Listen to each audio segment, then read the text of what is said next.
It is an incredible time to be an ARPG gamer, especially if you have a phone, because many ARPG games are now on phones out there. So today, I'm back with one of the best free-to-play games, Torchlight Infinite on the MOBO. As you may have already guessed, this one is a sequel to Torchlight 2 that's set 200 years after Torchlight 2, and this game will be released on multi-platform including PC and consoles. But best of all, after binding your account with login info, all gameplay data is saved cross-platform and you can continue your grinding on the go for instant fun. And that is just the beginning. Today, I'm gonna give you my experience with playing Torchlight Infinite. Alright, so let's get started with the heroes. Torchlight Infinite comes with 6 different heroes that you can choose from. First up, the new hero, Commander Moto. So this dwarf is all about summons and minions, so if you like to be a zookeeper kind of person, or you like managing a small armada, then this is definitely the hero for you. It is incredibly powerful, and honestly it stole the entire show when it first dropped into the last closed beta because it was so powerful. Now let's get a bit deeper into this character. So the first Commander Moto skill, which I really like, is Spider Tank, where you can summon up to 5 spider tanks that deal range damage, and these things are absolute snipers and will punch holes through bosses super quick. Next up, we have a Dark Gate, which allows you to teleport all of your minions to you and then give them a buff that grants increased damage. You can also use other skills like Leap Attack, Summon Machine Guard, and Machine Army. So basically, if I select Commander Moto as my hero, then my pets were doing all of the fighting, and it seems very exciting. Okay, next up is Berserker. As you could probably guess, this one's a melee bruiser that builds up rage. This rage can be unleashed to increase your damage. And also, when the rage bar is full, this is only one of the modes Berserker going into raging mode.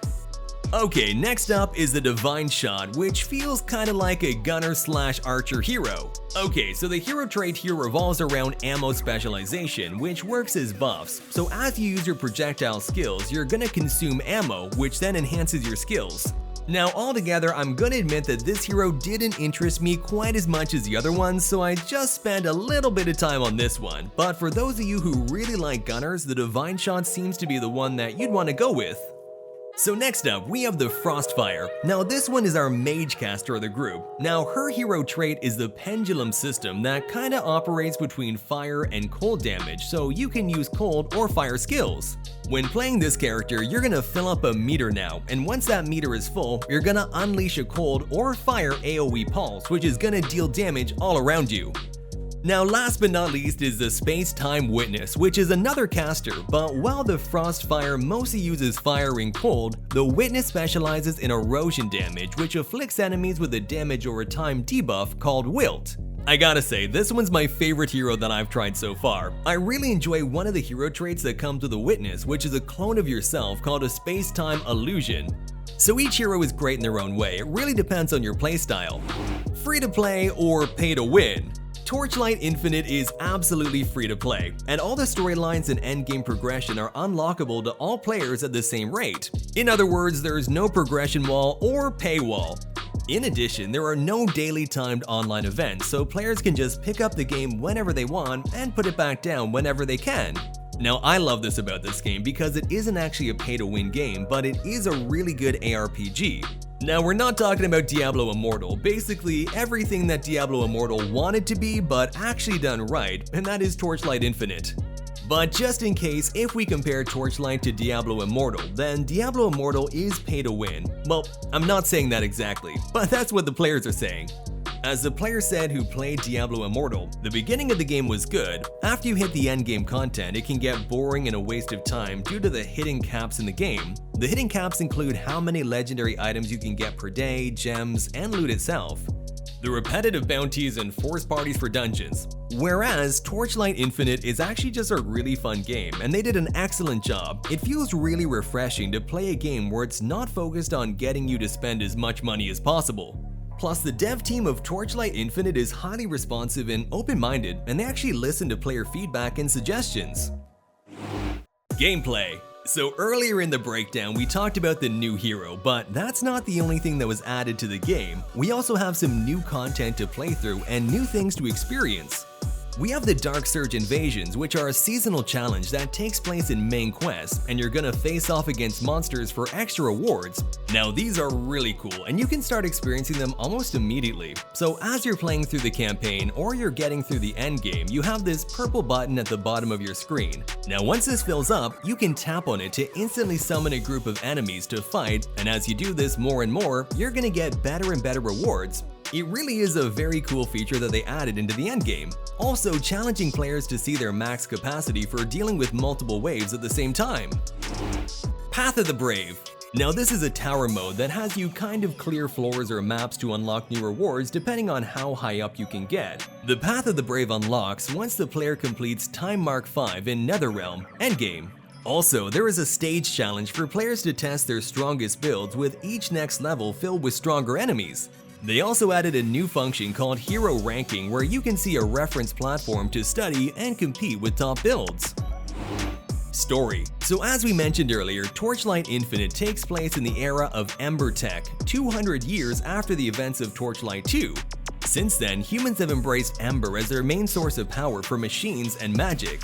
It's an age of technology and prosperity, yet there is an underlying current of chaos on the rise. Like the stories before, Torchlight Infinite draws from its lore and delivers a story that feels in line with the content before it. I do really love the mix of technology and magic. There's some interesting cutscenes that make the moments feel more impactful, and the overall delivery of the story is very good and pretty engaging. Loot and weapons.